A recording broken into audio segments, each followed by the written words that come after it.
भगवान से मैं प्रार्थना करूंगा कि जीते।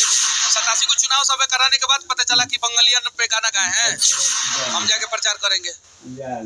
मनीष कश्यप प्रचार करेंगे? एकदम बिल्कुल करेंगे, आपको भी करना चाहिए, सबको करना चाहिए। अगर पवन सिंह खराब आदमी होते तो 87 को चुनावी सभा काहे ना कराते? वो लोग को ये पता चला कि अगर सदन में भेज देंगे, गलती से इसका मूड अगर ऑफ हो गया और लगा बोलने और बिहार के लिए लगा बोलने तो हम लोगों को दिक्कत हो जाएगा, गले का पास। मनीष कश्यप पवन सिंह का फुल सपोर्ट करेंगे और उनका जाकर चुनाव प्रचार भी करेंगे। मनीष कश्यप बताए कि पवन सिंह अगर संसद में जाते हैं, अगर उनका मूड खराब हुआ तो उन लोगों को दिक्कत हो सकता है, इसलिए उन्होंने टिकट नहीं दिया। पवन सिंह को बताइए कि आसनसोल से टिकट देना उचित था या नहीं था। तो पवन सिंह को आसनसोल में कौन चिंता है और वहां से जितना भी मुश्किल था, इसलिए पवन सिंह को आसनसोल से टिकट दिया और उनको लड़ाने का कोशिश किया, लेकिन पवन सिंह ने वहां से लड़ने से इनकार कर दिया। मनीष कश्यप ने बताया कि पवन सिंह का फुल सपोर्ट मैं करूंगा, वहां से अगर खड़ा होते हैं तो मैं उनके लिए भी चुनाव प्रचार करूंगा।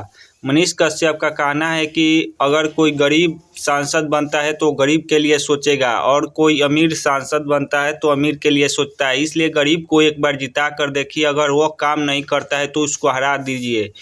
इसलिए आप लोगों को कहना है कि कम से कम मनीष कश्यप, पवन सिंह और गुंजन सिंह को एक बार जरूर से जिताइए और यह निर्दलीय खड़ा हो रहे हैं, निर्दलीय आप लोग जिताइए तो इससे बहुत अच्छा काम होगा।